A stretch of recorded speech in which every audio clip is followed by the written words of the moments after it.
First question lang na. So, parang you're from a boy group, but what made you pursue a solo career this time? Syempre po as a group, when we do something, kailangan namin consider lahat ng bagay.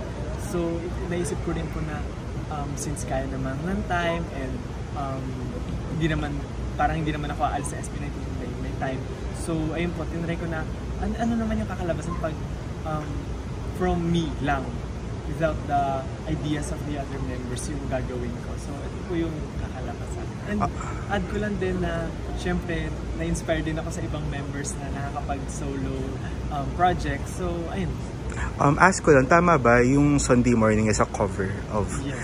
Why did you start with that cover? And ano yung something special with that song? Actually, walang something special with Sunday Morning. Gusto ko sana siyang i-perform during our tour before na hindi natuloy. So sabi ko, sayang naman yung na-prepare ko.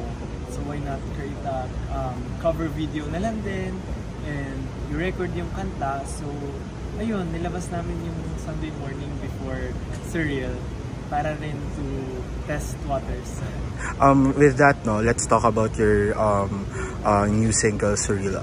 Can you tell us the songwriting process behind Surreal and paano yun nabuo yung song? So, 2 years ago, nagtatry lang ako mag-aral ng ukulele. Tapos, out of the blue, nasulat ko yung kanta.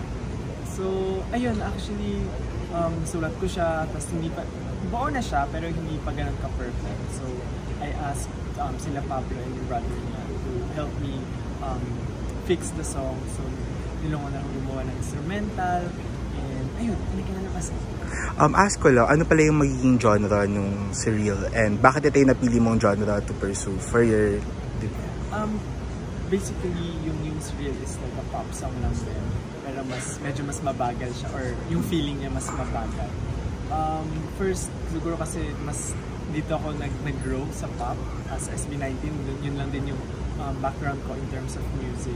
So, yun yung sinimulan ko. Pero hopefully, in the future, makapag-explore pa ako ng genres like sa acoustic or medyo pop rock. Ano pala yung message behind Surreal? Ano yung gusto mong malaman na, ano yung gusto mong maparating na message sa listeners mo? Yung message na gusto kong maparating is makita ng tao or ma-feel ng tao yung ganda ng buhay na ina-expect nila. So, with imagining things, parang medyo, nakikita mo yung positive, using your imagination, makita mo yung positive things sa buhay. Especially when you have someone na pares kayo ng vision, ng nakikita. And recently, no, a lot of your, as you earlier said nga, na a lot of your group members from SB19 pursued solo careers. So, no, ano yung naging reason nito behind this? And ano yung parang nakita nyong way para makapag-grow kayo dito? Actually, I don't think merong parang specific reason. More of gusto rin siguro namin ilabas yung creativity namin alone. Yeah. Kasi yun nga sabi ko kanina, parang we always work together as SB19. So, we think na parang what if, ikaw ano yung, as ikaw lang, makikita namin kung ano yung branding mo or parang sino ako as outside SB19. So, siguro itong mga nakita ng tao na kanya-kanyang solo careers namin, mas maintindihan nila kung paano nabuo sa SB19. Parang nakikita actually, no, parang nakita yung distinction nyo with each other. And with that, no, ano yung importance na nakikita yung parang distinct features nyo as individuals sa SB19?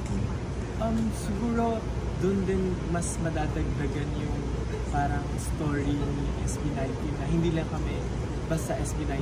Individually, meron kami kanya-kanyang storya, meron kami kanya-kanyang may kanya-kanya kami creativity, ideas na nagbobuo sa SB19. So, mas may intindihan nila or parang naging in-depth pa sila. Ask ko lang din, no, kamusta na rin kayo as a group? I know you have faced a lot of challenges recently, but how's the group right now and what can we expect from the group in the future? Right now, we're very busy kasi ayun, nag-start na rin kami for our company, 1C. And pero ngayon, right now, we're kind of focused po sa mga guestings and mga invites, right na mga projects. Pero of course, we're also preparing for something. So, sana abangan ng tayo. And speaking of like guestings and other endeavors, so you recently debuted in ABS-CBN Senior High. Could you like just tell us how did you get your role as Jared sa Senior High? Actually, hindi ko rin alam kasi sinabi lang po sa amin ng project manager namin na mag-guest ka dito or parang meron atang gustong mag-guest man ako sa Senior High. So, sige po, gusto ko rin talaga mag-try mag-acting. So, ayun po, pumunta ako. Actually, pumunta ako the day or 2 days before nung shoot ko talaga para manood, mag-observe. Ang mukhang masaya, sige po, try na natin. Tapos, parang very quick lang siya since parang cameo lang naman yung role ko doon. So, ayun, parang na-enjoy ko naman. So, hopefully po, magkaroon pa ng more acting. Pero kamusta? Ano yung parang, meron ka ba memorable part of your experience with that stint? Siguro po, medyo na-culture shock ako kasi magkaiba siya sa life ng as a musician and as sa acting po. So, ganito pala yun. Hindi naman negative way na culture shock, but yung buong setup is something new for me. Ayun, tapos, in the future ba, parang, alam ko kasi, some have said that it's your dream to like act. Meron ka, in the future ba, would you like, consider doing more acting roles? And ano yung parang genre na gusto mo i-pursue in the future? Yes, actually, pangarap ko talagang magkaroon, masama sa isang film, or a movie, or series. Pero ayoko ng main character. So, parang ang pinaka-weird lang daw, pero yung pinaka-trip pa lang, parang more of coming of age na genre. Oh, yeah. And parang gusto ko yung character na mamamatay ako sa ending. So, yun yung na-imagine ko na sana mangyari. And lastly na lang, no, with you guys pursuing like solo projects right now, and still a lot of people support you, do you have any message to your fans? Siyempre po, ayan, maraming salamat, Katie, Larissa.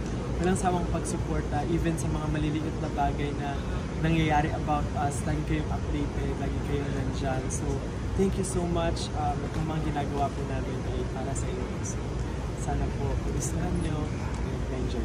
Maraming. And can you also promote your upcoming song? Yes po, itong Surreal po ay lalabas na sa February 29, 12 a.m. So, mag-abang po tayo bukas ng gabi. Magkita-kita po tayo sa aking social media accounts. Ayun po, lalabas po ito sa lahat ng music platforms and of course sa music videos. Maraming salamat.